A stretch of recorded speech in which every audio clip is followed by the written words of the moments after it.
This is Elijah, and you are listening to Unwanted Football Opinions.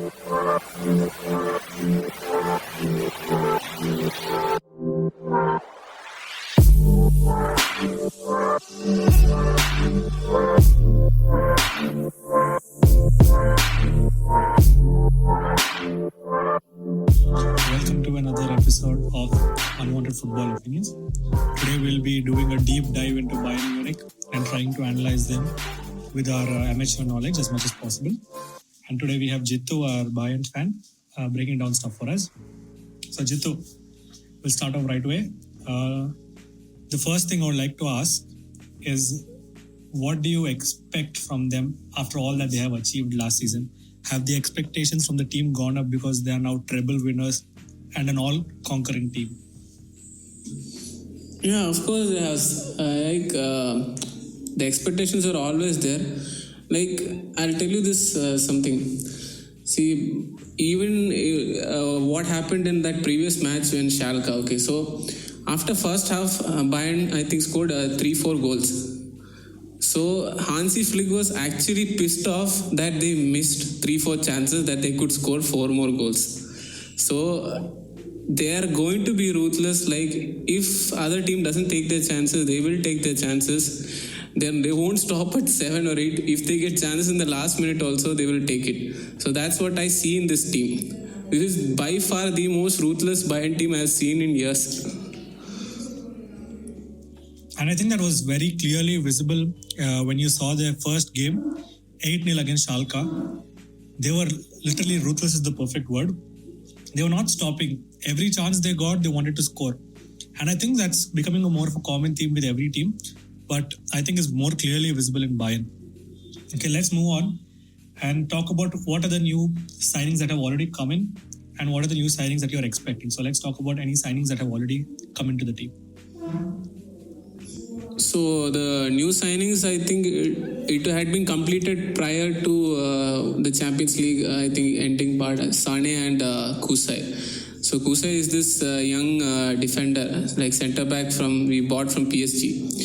He's very promising, and they are hoping, planning him as when Jerome Boateng retires in the future, having a backup for him, developing the player till then. And the second one is obviously Leroy Sane. So Coman has been good, but he lacked the finishing touch or the crossing ability that Sane had. So it was lacking in his play. And also because Coutinho, Perisic were leaving. So they were loanies. So they would leave by the end of the season, and the wing, that wing will be vacant. Only Coman will be there. So we need backup. So that is also the reason Sane came in. And about future signings, there is a position that Bayern are extremely weak in, and which is right back. So last Champions League season, there was this issue when Pavard got injured. And Kimmich had to slot into right back temporarily. Kimmich literally played till then he was central defensive midfielder. So now the situation has changed.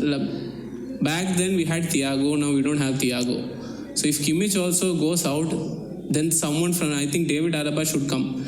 And I'm not sure how it will work out because it is not a perfect replacement. So we need a right back backup just in case, because the season is long and Pavard can get injured. So that is a very big signing we need. Rest all, I think we can manage with the squad. Since although Gnabri's side right wing is also a little bit weak, but Coman can play in both sides. So even Sane also can play in both sides. So you can manage with that, right, left at least. But as right back, there is nobody else. Only Joshua Kimmich has to come out of position and play. So a right back is a signing which Bayern need right now. It is not an issue as of now, but if Pavard gets injured, it will become a huge problem. Yeah. So the other thing I wanted to ask you was, now who are the replacements for the spots that you said that you're weak at? Now you said right back. Who are Bayern pursuing right now for right back? So they have been pursuing Serginho Dest, I think. last season itself they had been following him closely, and they were hoping to make a bid. And this past few weeks they were getting closer and closer. But they turned out to be a little bit lazy in the end. Like they took a lot of time, which in turn invited Barcelona into the talking, and now it has become a tricky situation because it could go anywhere. And since Bayern were fully onto this deal, they haven't focused on anything else. Yeah, they also had contact with Max Aarons, but apparently his price demands are much higher than that of Serginho Dest, and Bayern are not willing to spend more than 25 million on backup right back. So it's very late now. Probably if they don't get Dest, they might go in for someone in loan. And they have one more thing I had to mention. Like they are trying to get Callum Hudson-Odoi on loan from Chelsea. If they accept, just in case that is not a primary option. First would be the right back. If it is settled, then if there is time, they'll go for right winger also. That's all. Yes, thank you, Jithu. Now let's talk about the people who are leaving the team and how that would affect the team. You already talked about Thiago, so if you can cut that down and talk about the other spots that have been left vacant or have been evacuated. Okay, the other spots would be, I think, Odriozola was there as a right back backup, but I don't think he was that good of a player. In fact, he was not good at all, according to me. So even if he stayed also, it would have been, I think Kimmich would have definitely played better than him. So yeah, the other places was Perisic and Coutinho. But since Sane came in, I think that's a little bit solved right now. And then we have Javi Martinez. So Javi Martinez, so in midfield also, we could play him, but he doesn't suit the style of Bayern right now. They play fast football, and Javi Martinez has become a little bit slow. Like he is a good player, but then so he is leaving the club. His last match would be this Super Cup that is going to happen today, and that's all. Other than that, not much of it, but the depth is going down a little bit because more players left the team than that have come in. Thank you, Jithu. Now let's talk about the tactics that Hansi Flick has been using since he took over as caretaker manager and now has become full-time manager. And has there been any change in the way the team has been managed since Hansi Flick has taken over? Yeah, so before Hansi, I think Niko Kovac was the coach. So what Kovac did was he played negative football a lot. Like they used to defend, sit back, come back. So one of the players, they had an interview with Athletic. So one of the players said that you had to sit back and defend all the ball. Then you have to run 80 meters to the other end to attack. It was not just going them. They were not happy. They were not playing what they did. Many players like Thomas Muller, he was asking Thomas Muller to play negative football, which is something he can't do. He doesn't do that. A lot of players was leaving. So when Hansi Flick came in, he completely changed. He imposed a brand of football which is completely attacking, like counter pressing. What is it? If you call it properly, it is counter pressing. So that is, most of the players are happy with that. And good thing about him was he already managed most of these players before in the German national team. So he knows almost all of the German players they all like him. He has a good rapport with them. So he was able to communicate with them. And boy, that had some huge effects. The way he turned around the career of Muller, there were speculations of him leaving the club by the end of this season, him, Boateng and all. But he just changed their fate completely. I don't know if you get even most of us thought is this going to be some end? Are we going to some Milan stage or something? We didn't expect this. We thought he'll just finish off the season, we'll get a new coach. But he just literally blew everything away. Absolutely brilliant. Okay, so now that we already know that they're on an upward trend, what with them literally winning everything that is available to them, what can we expect that the final 11 will be, considering let's not talk about only the 11, let's talk about the top 15 who will be competing for the spots available, because it's going to be a long season and we don't really know how much the injuries are going to affect the team in the longer run. Yeah. Moving on to keeper. Keeper is already set. I think we have a proper replacement, at least a decent replacement for Manuel Neuer. So he is Alexander Nubel. We bought him from Schalke last season on free deal.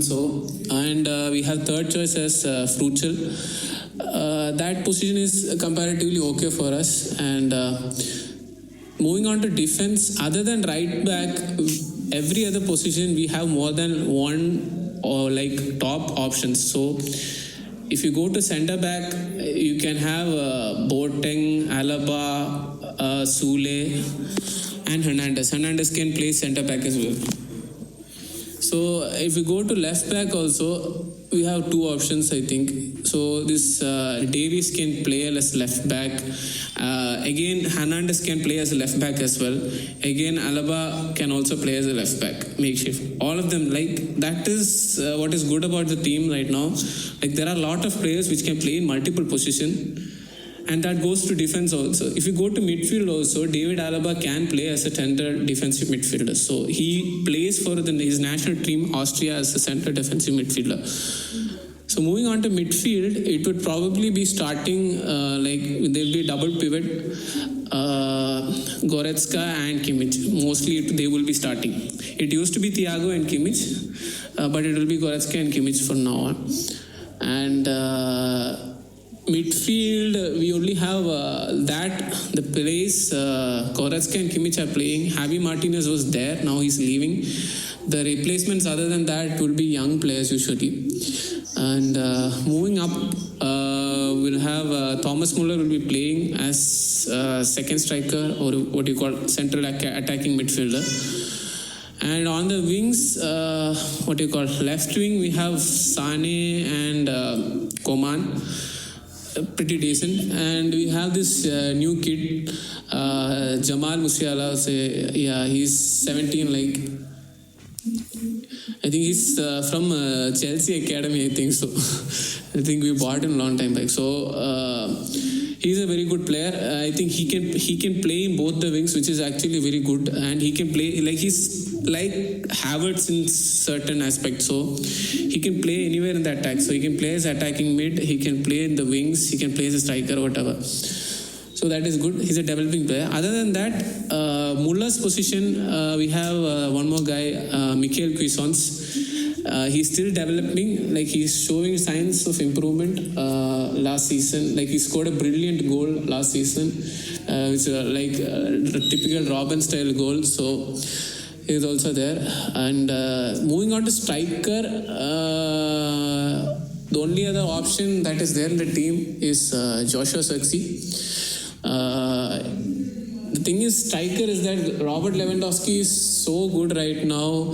Even though he's 32, the second striker is not getting that much chance. I don't know if it come back to haunt the team later. And we do have other options. We bought this guy, Jan Fiete Art. I don't know if you know him. He was Germany's under-17 captain when they played World Cup here. So he's on loan right now. And there's a guy called Fien also. These guys are also pretty good strikers. The thing is that they're too young. So we need to see how it goes out. As of now, Zirkzee is the first option. And of course, the New Zealand, Indian origin New Zealand player, Sarpreet Singh is also there. But I'm not sure if he'll be given first preference, because the other players, younger players, are showing much more quality, at least now. So yeah, that pretty much completes the team. I think so. Okay, so now that we already know what kind of players are going to come in and what they are going to do and what we can expect from them, let's talk about what are the trophies that they will be looking primarily to attack. Like, what will be on the top of the priority list? Yeah, all 3 trophies possible. If they can defend it, would be good. But Bundesliga will be a mandatory. Like it is something they can't avoid. So literally, if we track back to 2012, Bayern became second place in every single competition they played. They lost to Chelsea in the Champions League final. They lost to Dortmund. They got humiliated 5-2 or something against Dortmund. They lost the league by some 10 points or something. Dortmund set a record or something. That back then it was a record. 81 points is a record. So it was so drastically, it was so impactful on Bayern. Like literally next season, that Bayern were absolutely they were pissed off. They played like that. They broke the points record again, 91 points. And again, they won the Champions League. They won the treble. Like that. So the Bundesliga and DFB, at least the Bundesliga is a mandatory. So this season will be tight though. Dortmund, if they don't lose points in the second half of the season, it will be tight. So Bayern will be on their tip of their toes, because if they slip up and Dortmund can take advantage, you can see a new winner. So the primary will be the Bundesliga, and if everything works out, the Champions League as well. Okay, so what are the teams that could potentially upset Bayern in any tournament? Let's start off with Germany itself. What are the teams in the Germany that can actually challenge Bayern for any of the titles or any of the cups that they've already won?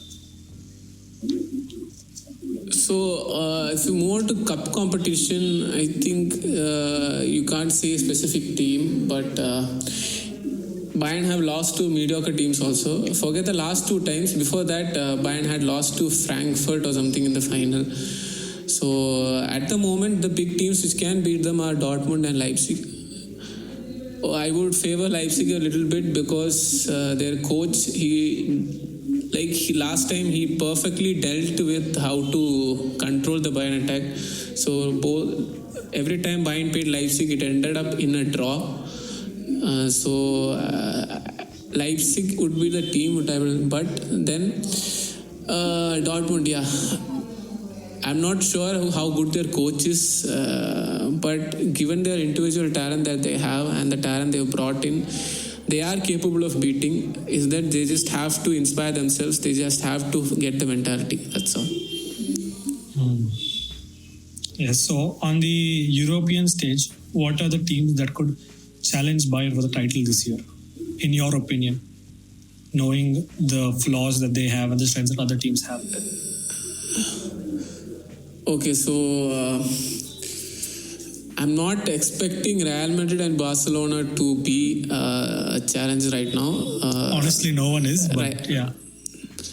Yeah, one is Barcelona is in a rebuild, and Real Madrid have not made any huge transfers till now.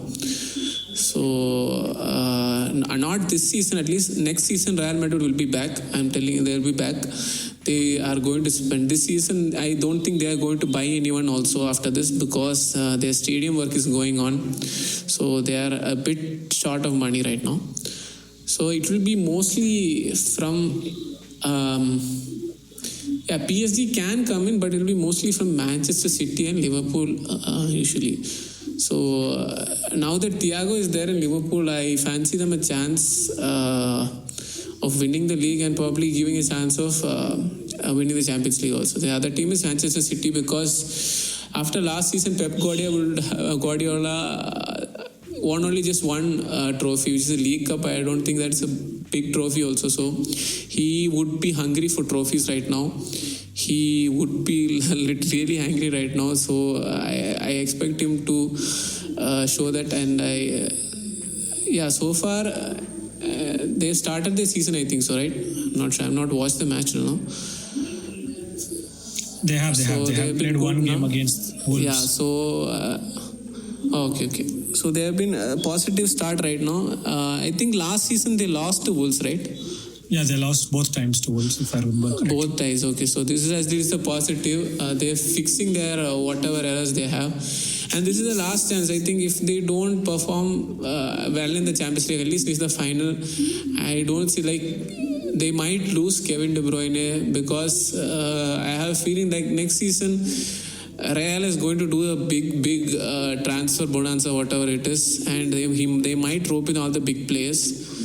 So they have to do well in the Champions League, because last time we heard Kevin De Bruyne after the match against Lyon, he was clearly disappointed. He said same thing happened, we are out of the game. So that's all. So those two are the main teams I expect to challenge them. And rest all, I'm not saying Real or Barca can't, and I'm not sure if Juventus have it in them right now to go all the way. And the Italian teams are coming up, but I fancy the English teams, both Liverpool and Manchester City now. Okay, thank you, Jithu. I think that wraps up this episode. Since Advait has been a non-entity in this show, let's not ask him to say goodbye. This is Elijah signing off. Thank you. Yeah, okay, this is Jithu signing off. Thank you. Bye-bye.